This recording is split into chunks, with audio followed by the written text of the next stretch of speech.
아멘. 오늘 말씀의 제목을 따라합니다. 십자가의 도. 한번 따라할까요? 십자가의 복음. 한번 더 따라합니다. 십자가의 말씀. 네, 다 같은 이야기입니다. 오늘 십자가의 도라는 제목으로 함께 말씀의 은혜를 나누겠습니다. 예전에 오빠의 마음이라는 제목으로 사람들에게 큰 감동을 주었던 그런 영상이 하나 있습니다. 오빠와 동생이 함께 길을 걸어가는데 깊게 패인 도랑을 연결하는 보도블럭이 끊어진 그런 길이 나왔습니다. 어린 꼬마라도 충분히 건널 수 있는 작은 구덩이이기에 오빠는 얼른 뛰어넘어서 손을 뻗어서 동생을 이렇게 넘겨주려고 하지만, 그러나 동생은 오빠보다 어리기 때문에 그 작은 도랑이라도 건너지를 못합니다. 그래서 오빠가 어떻게 하느냐면 그 도랑 사이에 자기가 눕죠. 앞으로 엎드립니다. 그래서 오빠의 등을 밟고 그리고 아이가 기어서 그 도랑을 건너가는 그런 감동적인 영상이 있었습니다. 우리 잠시 한번 그 영상 한번 볼까요?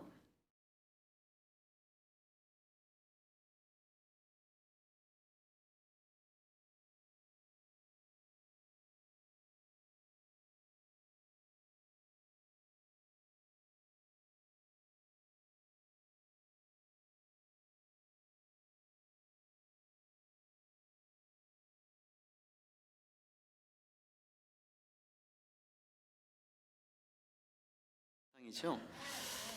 끊어진 길을 자기 몸을 사용해서 다리를 만들어준 영상 속에 이 오빠의 모습처럼 하나님께로 나아갈 길이 단절되어 있는 인생들에게 그 길을 건너갈 수 있도록 다리가 되어준 분이 있습니다. 그분이 바로 누굽니까? 예수 그리스도시죠. 우리는 십자가를 통하여 하나님과 우리 사이에 단절된 그 길을 예수 그리스도의 십자가가 그것을 이어주었고, 우리는 그 십자가를 통하여 하나님께로 나아가게 되었습니다. 우리는 십자가를 생각할 때마다 예수께서 우리에게 베풀어 주신 그 희생과 그 사랑을 항상 기억하며 감사하며 하나님께 영광 돌리며 살아가는 저와 여러분들이 다 될 수 있기를 주님의 이름으로 축복합니다.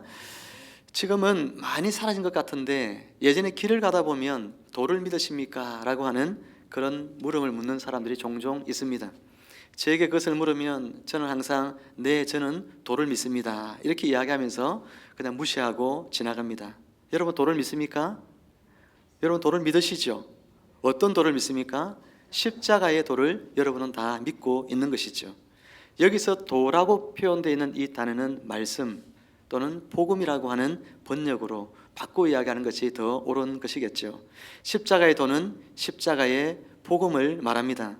즉 예수님이 우리의 죄를 대신해서 제물이 되어 십자가에서 죽임을 당함으로써 우리의 구세주가 되셨는데, 이 십자가에 달려 돌아가신 예수를 믿는 자마다 영생을 얻고 하나님의 자녀가 되는 권세를 얻는다는 복음이 바로 십자가의 도, 십자가의 복음입니다.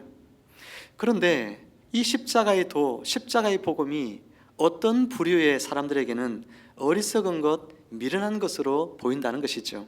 어떤 사람들에게 어리석은 것이고 미련하게 보일까요? 18절 말씀에 보면 멸망하는 자들에게는 미련한 것이요 라고 이야기했습니다. 멸망하는 자들, 여러분이 멸망하다는 이 단어는 이 문법적으로 설명을 좀 해서 죄송하지만 죄기 분사형이라 그럽니다. 죄기라고 하는 것은 자신에게 그 동작이 영향을 미치는 그런 행위를 나타낼 때 쓰는 표현이죠. 멸망하는 이 말을 다르게 번역하면 스스로를 멸망시키는, 이렇게 해석할 수가 있는 거예요. 이 문장을 다시 해석하면 이렇게 이해할 수 있습니다. 지금 이 순간에도 스스로를 파괴시키고 있는, 이렇게 해석할 수가 있다는 이야기예요. 수많은 사람들이 지금도 자기 스스로를 파괴시켜가고 있다는 거예요. 스스로를 멸망의 길로 몰아넣고 있다는 것입니다. 어떻게 해서 그렇게 멸망의 길로 가고 있습니까? 십자가의 복음을 어리석다, 미련하다 그렇게 여기는 사람들은 스스로를 지금도 멸망의 구렁텅이 속으로 몰아넣는 사람들과 똑같아 하는 이야기인 것이죠. 여러분 진짜 누가 그러면 미련한 사람입니까? 십자가의 복음을 믿는 사람들이 미련한 사람일까요? 십자가의 복음은 어리석은 것, 미련한 것, 그렇게 이야기하면서 그것을 무시하고 믿지 않는 사람들이 여러분 어리석은 사람들일까요? 사람들은요, 자신이 믿지 않으면서도 십자가의 복음을 믿고 있는 사람들을 보면서 참 어리석은 사람들이라고 비난을 합니다. 그 비난의 이면에는 스스로는 지혜롭다는 생각이 깔려 있는 거예요. 저 어리석은 사람들은 예수를 믿지만 나는 어리석지 않고 나는 지혜롭기 때문에 나는 저 십자가를 통하여 우리에게 구원을 주신다는 그런 엉터리 같은 복음을 나는 믿지 않아, 그렇게 생각하고 있다는 것이죠. 하나님께서는 19절에서 이와 같이 스스로가 지혜롭다고 생각되는 사람들, 그러면서 십자가의 복음을 어리석은 것이라고 여기는 사람들에 대하여 그들의 지혜를 멸하고 그들의 총명을 피하리라, 그렇게 말씀하셨습니다. 멸한다고 하는 것은 무력하게 한다는 이야기입니다. 그리고 피한다는 것은 그들의 모든 생각이 실패하게 만든다는 이야기입니다.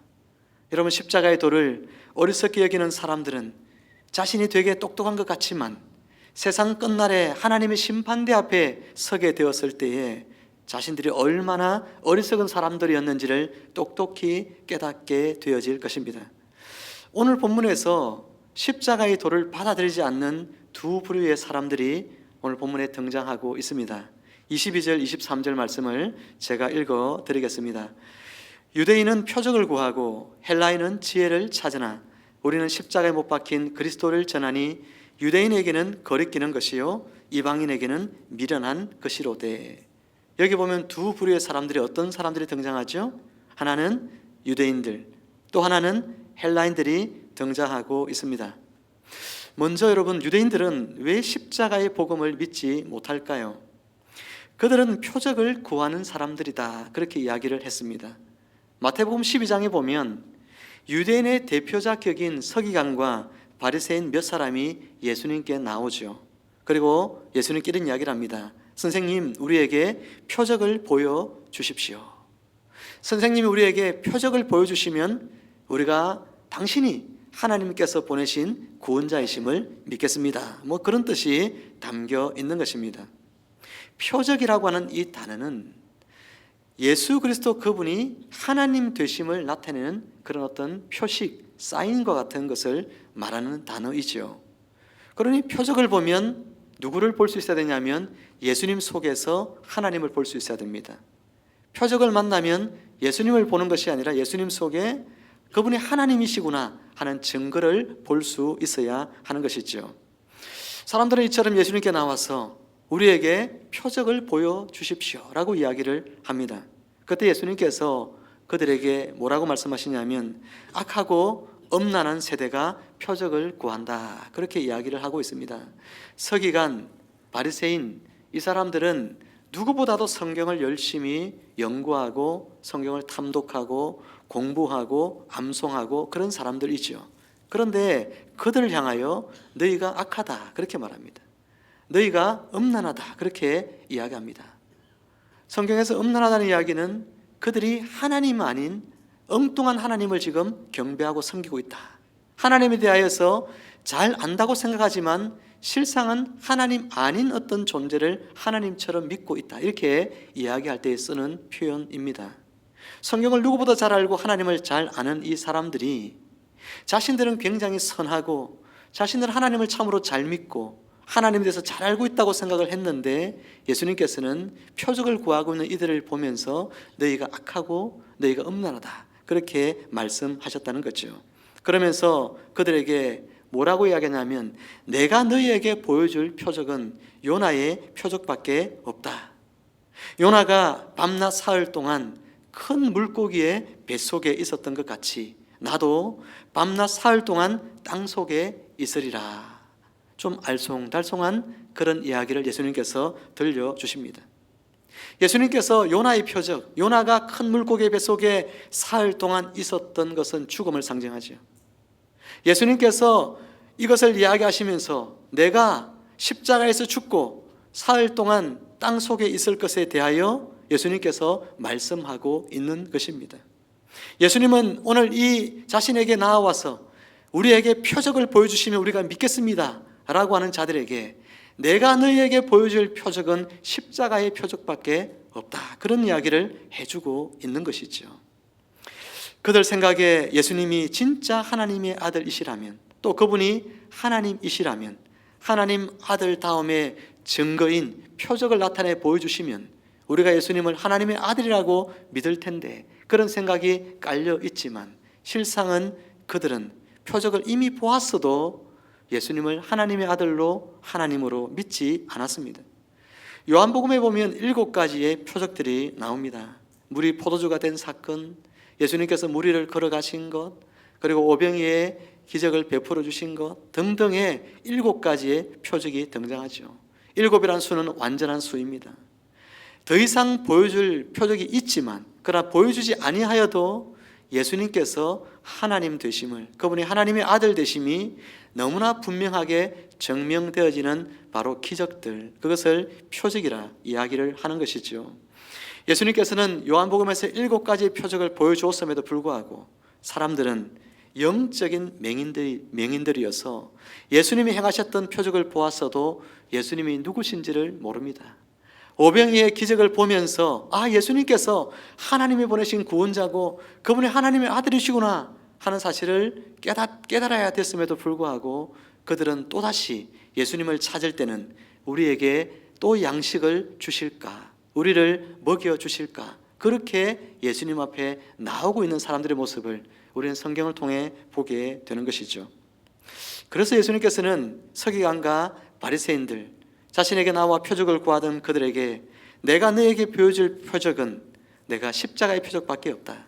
내가 십자가에서 죽고 3일 동안 땅에 있다가 다시 살아나는 것, 이것 외에는 내가 너희에게 전하여 줄 표적이 없다. 그렇게 말씀하셨던 것입니다. 오늘날에도 복음을 전하면 나에게 기적이 일어난다면 예수님을 믿겠다, 나에게 그런 증거가, 표적과 이적이 드러난다면 예수님 믿겠다, 이런 사람들을 종종 만납니다. 하지만 여러분, 정말 그럴까요? 그들이 예수님의 은혜로 질병이 나으면, 표적을 보면 예수님을 믿게 될까요? 제가 잘 아는 목사님 중에 치유 연사가 강하게 나타났던 그런 목사님이 계십니다. 그분이 기도하면 정말 많은 암병 환자들이 고침을 받고, 어떤 분은 선천적인 소아마비가 낫고, 어떤 분은 중풍병으로 고생하던 분이 질병이 나았던 그런 일들이 그분만이 아니라 그분 주변에 있는 많은 사람들이 정인이 되어서 그런 역사가 있었음을 증언해 주고 있는 것을 제가 직접 들었습니다. 그런데 여러분, 그 병이 나았던 수많은 사람들이 그러면 다 어디 있을까요? 그들이 예수님을 믿고 지금 신앙생활을 잘 하고 있을까요? 그들 중에 다수는 그 질병이 낫고 난 뒤에 예수님을 믿지 않았다는 사실입니다. 그분들을 고쳐주면 다 교회를 나와서 열심히 신앙생활 잘할 것 같지만, 그러나 질병이 낫고 나면 다시 옛날의 삶으로 돌아가 버리고 말다는 거예요. 병이 나을 때는 교회를 찾다가 병이 나으니까 다시 세상으로 나아가 버리고 마는 것입니다. 이처럼 표적을 본다고 해서 사람들이 예수님을 믿는 것은 아닌 거예요. 오늘 저와 여러분들이 이들처럼 표적을 구한다면 어리석은 것입니다. 오늘 저와 여러분들이 구할 표적이 있다면 그 표적이 바로 무슨 표적이십니까? 바로 십자가의 표적밖에 없는 줄 믿으시기를 주님 여러분 축복합니다. 축복합니다. 십자가의 표적밖에 없는 거예요. 십자가에 달려 돌아가신 그 예수를 유대인들은 하나님께서 저주를 행하여서, 저주를 베풀어서 죽은 것이다, 그렇게 여겼습니다. 나무 위에 달려 돌아간 자마다 다 하나님의 저주를 받은 자니라고 하는 성경의 말씀을 그들은 믿고 있기 때문에 예수님이 십자가 나무 토막 위에서 달려 돌아가신 것을 보니 저분도 하나님의 저주를 받은 것이 분명하다, 그렇게 생각을 했지만, 오늘 우리는 그 나무 위에 달려가신 예수님을 우리의 구원자로 여깁니다. 십자가는 하나님께서 우리를 구원하시기 위해서 하나님의 모든 지혜를 동원하여 마련하신 구원의 방법이었습니다. 그리고 죄인된 우리를 구원하시려고 하시는 하나님의 사랑이 녹아있는 사랑의 결정체가 바로 십자가입니다. 이 십자가에 달려 돌아가신 예수님으로 인해서 오늘 우리가 하나님의 자녀가 되었습니다. 우리의 인생에 이 사실이 믿어진다면 이것보다도 더 큰 표적이 없다는 것입니다. 그러니 이미 여러분들은 이 십자가에 달려 들어가신 그 예수님이 마음에 믿어지고, 그리고 그것이 고백되어진다면 여러분들은 세상에서 어떤 표적보다도 더 큰 표적을 이미 받은 자들임을 믿고 하나님 앞에 감사하며 십자가에서 나를 위해 죽으신 그 예수 그리스도를 여러분의 주와 그리스도로 믿고 그분만을 쫓으며 따라가는 여러분들이 되시기를 주님의 여러분을 축복합니다. 이제 다음으로 여러분, 인간 이성을 절대적으로 신봉했던 헬라인으로 대표되는 사람들에 대해서 우리가 한번 살펴봅시다. 왜 헬라인들은 십자가의 복음을 믿지 못했을까요? 이들에게 십자가의 도는 미련하게 보인다, 그렇게 생각되었습니다.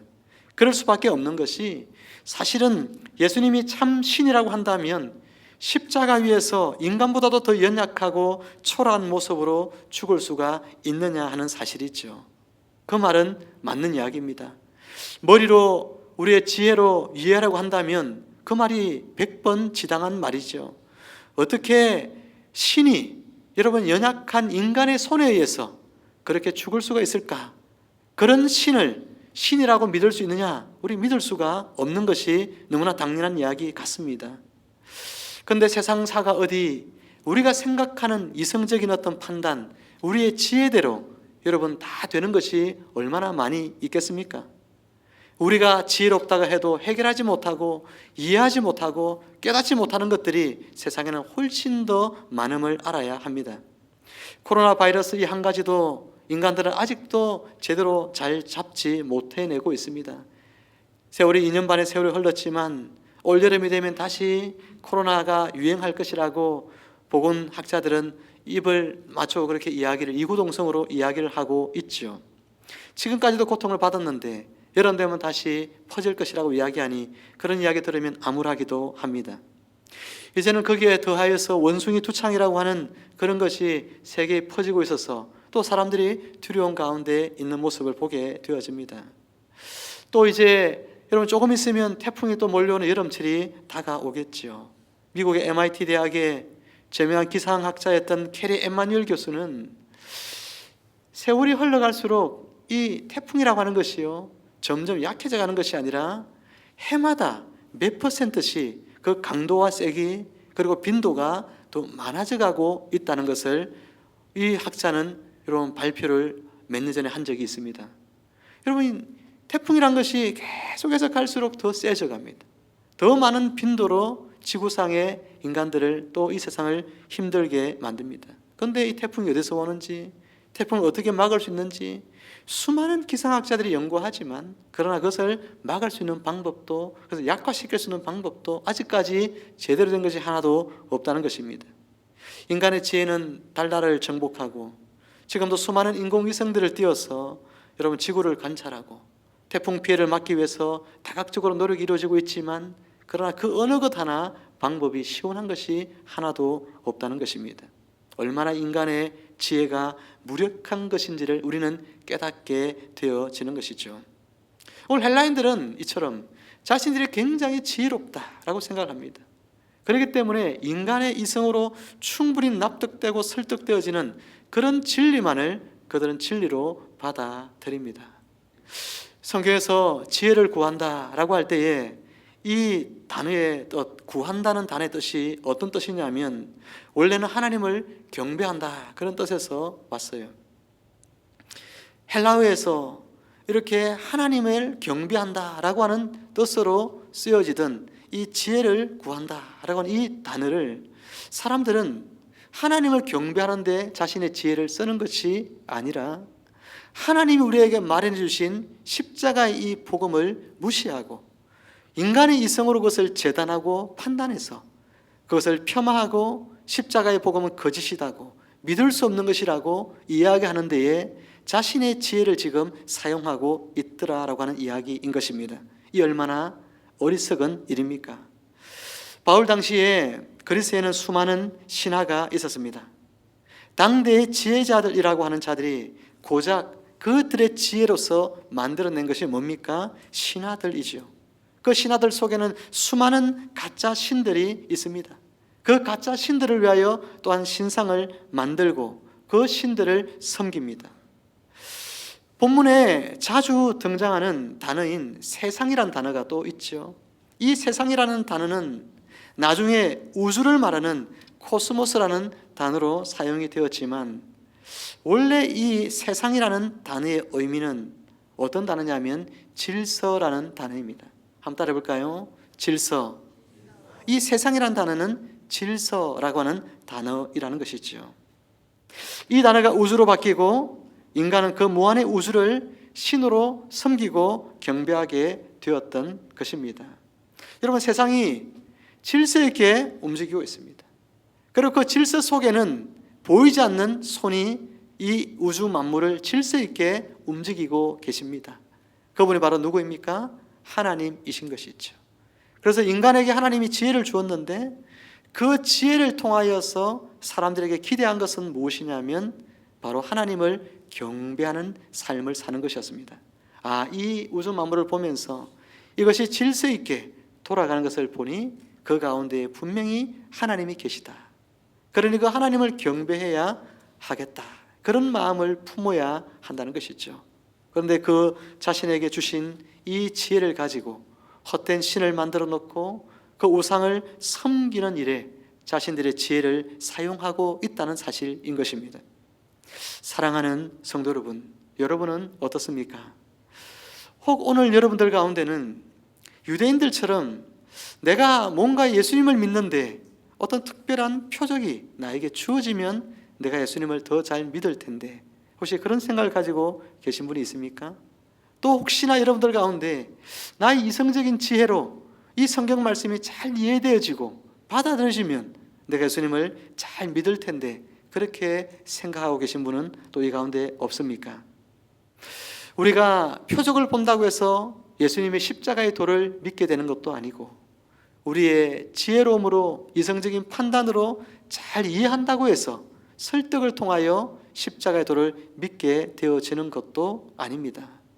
여러분이 십자가에 달려 돌아가신 예수 그리스도 그분을 나의 주와 그리스도로 믿게 되는 것은 우리의 노력으로 되는 것이 아니고, 무엇을 본다고 되는 것이 아니고, 우리의 지혜나 지식으로 되는 것이 아니라는 것입니다. 무엇으로 되어질까요? 어떻게 하면 십자가의 복음을 내가 받아들이고 믿게 되어질까요? 오늘 본문 24절 말씀을 우리 함께 큰 소리로 읽어보도록 하겠습니다. 24절입니다. 시작. 오직 부르심을 입은 자들에게는 유대인이나 헬라인이나 그리스도는 하나님의 능력이요 하나님의 지혜니라. 오늘 본문에 보니까 뭐라고 했습니까? 오직 부르심을 입은 자들에게는. 이것이 여러분 해답입니다. 십자가의 도를 믿게 된 것은 오직 은혜로 부르심을 입었기 때문이라는 것입니다. 십자가의 복음이 믿어지는 것은 우리가 기적을 보았기 때문이 아니고, 우리가 이성적으로 그것이 납득되어져서도 아니고, 오직 하나님의 은혜로 우리를 당신의 자녀로 우리를 부르신 하나님의 은혜 때문에 이것이 믿어진다는 사실입니다. 사랑하는 성도 여러분, 하나님께서 이 극악한 죄인을 죽이는 형틀인 십자가를 통하여서 오늘 우리를 하나님의 자녀로 구원하신다는 사실을 생각해 보면 얼마나 이것이 참 모순된 그런 이야기인지 우리가 잠시 생각해 보면 깨달을 수 있습니다. 하나님께서 죄인을 형벌하는 그 십자가의 그 형틀로 그곳에서 예수님을 죽여서 왜 우리를 구원하실까? 의로운 예수님께서 십자가, 죄인이 죽어서 달리는 십자가가 아닌 다른 방법을 통하여서 우리를 구원하시면 우리가 좀 더 이해하기 쉽고 받아들이기가 쉬울 텐데, 왜 하필이면 극악무도한 죄인들이 죽는 십자가 위에 그렇게 예수님을 매달아서 그 십자가를 우리가 보고 구원받게 하셨을까? 여러분, 성경은요 모순된 그런 이야기들이 참 많이 나옵니다.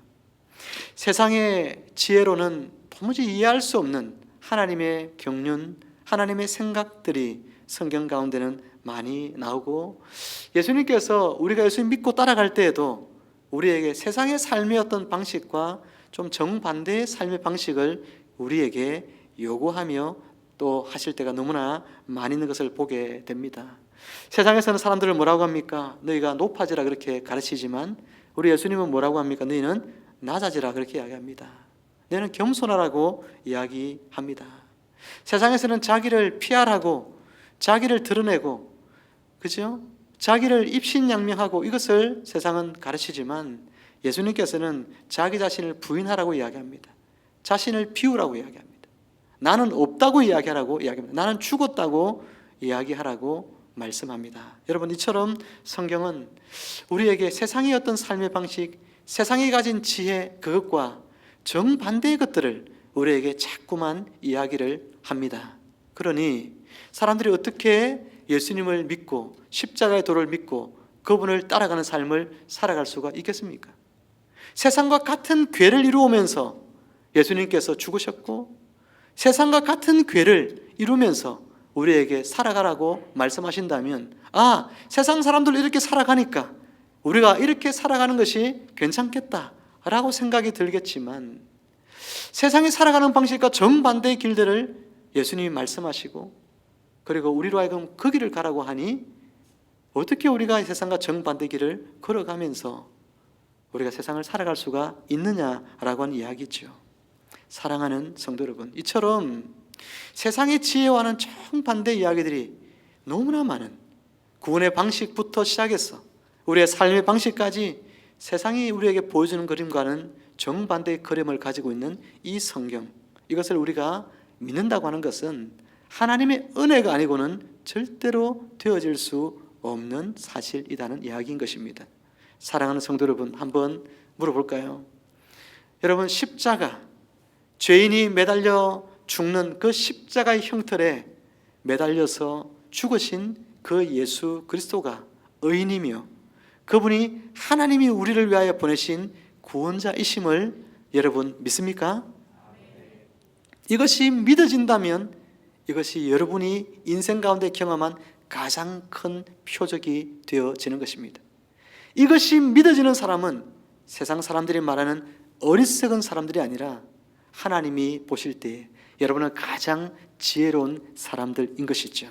이제 말씀을 맺습니다. 우리를 부르신 하나님의 은혜가 참으로 기묘하고 놀랍고 청량할 수 없이 큰 것임을 우리는 깨닫습니다. 이 부르심을 우리가 굉장히 의로운 자이기 때문에 불러주신 것이 아닙니다. 누구보다 못한 삶을 살았음에도 불구하고 하나님께서 당신의 백성들을 통해서 십자가의 도를 전하여 주심으로 우리가 이 십자가의 복음을 받아들이게 된 것이죠. 이 십자가의 도를 전하여 준 이가 여러분의 부모이든지 여러분의 친구이든지 여러분의 지인이든지 누군가가 그들이 전하여 주지 않았다면 우리는 하나님의 이 부르심을 결코 또한 체험할 수 없었을 것입니다. 그러므로 이제 이 십자가의 도를 가지고 세상 가운데 우리도 나아가야 합니다. 세상의 모든 지혜롭다고 하는 자들의 그 지혜를 무력화하는 일에 저와 여러분들이 쓰임 받아야 하는 것입니다. 여러분의 부름을 받은 자라면 마땅히 십자가의 도가 하나님의 능력과 지혜라고 믿을 뿐만 아니라 그것을 세상 속에 선포하고 여러분의 주변의 사람들의 것을 자랑하는 그런 자가 되어져야 하는 것이죠. 말씀을 맺습니다.